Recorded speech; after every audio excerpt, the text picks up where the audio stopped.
The following is a presentation of the Eagles Sports Network.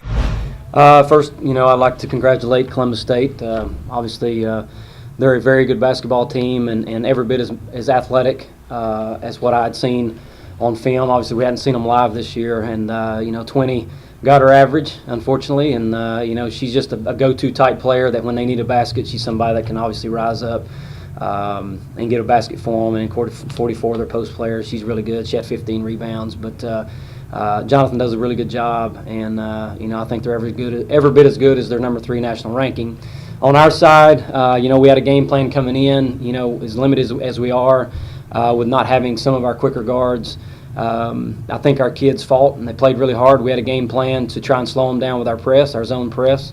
And then to play zone the whole game. I was going to try and stay in that zone as long as I could. And I really think defensively the game plan kind of worked out in our favor. I mean, they go 7 of 33 from the 3. That's what we wanted them doing, was out there shooting.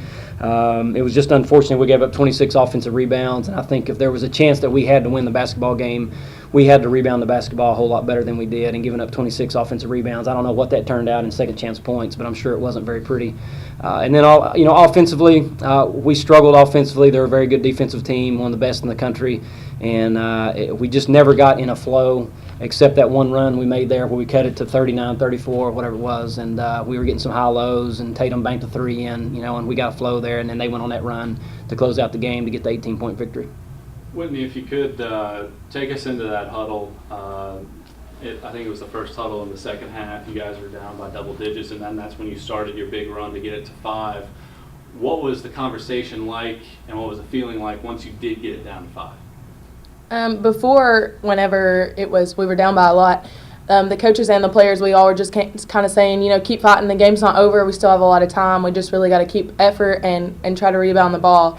And then that's what we did. We made them miss some shots, and then we got some rebounds, and we came down and just tried to drive it at them and do what we can to come back into the basketball game, because we really didn't want it to be over. Then after that, when the fans get with you, our fans were really hype after that, and it was really exciting.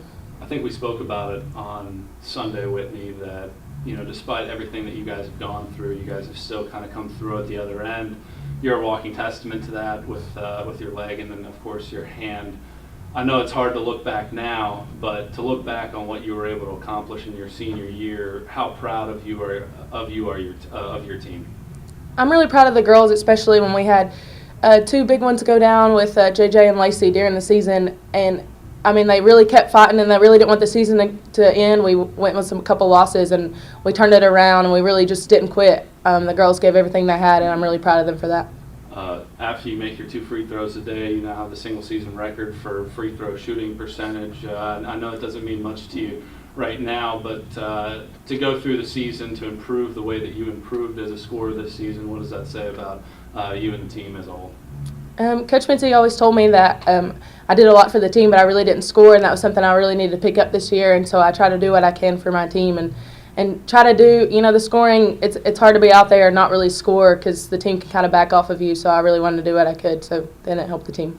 Coach, really, you look at this game as a whole, and you played pretty well against them. It was really just 2 sequences. I think that was that 13-0 run to end the first half, to start the second half, and then obviously that big run there late in the game. What does that say about your team as a whole? You basically had 5 girls out there, too, to cut it down to 5. Well, it even goes back to the first half, when we got up 11-4, and I think that was, that was something we really wanted to do, was to show that, we're here, and even though we're not as good as we once were, we're still here to compete, and we want to show Columbus State that we're here to play. And I think we did that, but then in turn, they're a very good basketball team, so they answered it back and went on whatever that run they went on to end the half, because we didn't, we only scored 6 more points the rest of the half. But then in the second half, that run, it was 35-19. And then we cut it there to 5. And I really thought at that point, if we could rebound the basketball and continue to score like we did, that we would have a chance to potentially walk out of here with a major upset. Just didn't happen. And that's what – and we talked about it a lot. Why have they won all these games and only lost 1? It's because they offensive rebound, and they typically get stuff out of transition. And teams like that can make those plays late in the basketball game, they're going to win a bunch of games. And that's why they're so good. And when you get 26 offensive rebounds, regardless of how bad you shoot it or how poorly you shoot it, you're typically going to walk out on the winning end, and that's exactly what happened tonight. From the outsider's perspective, it's impressive what you've been able to do with all the injuries. How does this year set the bar for upcoming classes to make the NCAA tournament and then to make runs once you get into the NCAA tournament? Well, that's what we just talked about in the locker room. There's, and we haven't been making excuses all year, but there's not many teams, in my opinion, that can lose their starting point guard, who's a junior, and lose their backup point guard, and lose a player at the beginning of the year, in Peacher. And, the list just goes on, and it's just a testament to our roster and the kind of kids we have that once, especially Lacey and JJ went down, because that's who we were winning with. They started the season, played with us, that they stood together and hung together, and we were still able to make the NCAA tournament, as beat up as we were. And we wanted these kids to get to the NCAA tournament because I felt like once they got here and they could taste it, that we're going to try, they'll know now all the stuff that we've been talking about. I think they understand how fun it is and what an experience it is. And so now when we get back to start working in the spring and then certainly next fall when we get to working, they'll know what we're talking about. And, our goal is certainly to contend for our title next year in the SAC and to make it back to the NCAA tournament. Coach, just one quick question.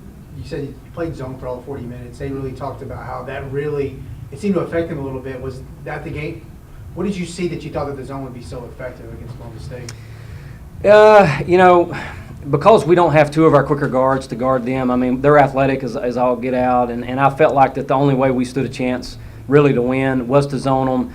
And, they've made quite a few threes this year, but it was still at like 31%. So I was like, if we're going to have a chance, we're going to try and have to keep it out of the paint, have to keep Mitchell away from the basket as best as possible, and hopefully they miss. And then in turn we have to rebound. And unfortunately, we didn't rebound well enough to keep the game closer down the stretch. And one thing I thought our kids did a really good job is I know Columbus usually gets a lot of transition baskets, and they go on runs, 6, 8, 10-point runs because of their offensive transition. And I thought our kids did a pretty good job of getting back and not giving Columbus State a lot of those easy transition baskets. A lot of their stuff, I believe, just happened to be second chance points, and that's unfortunate for us.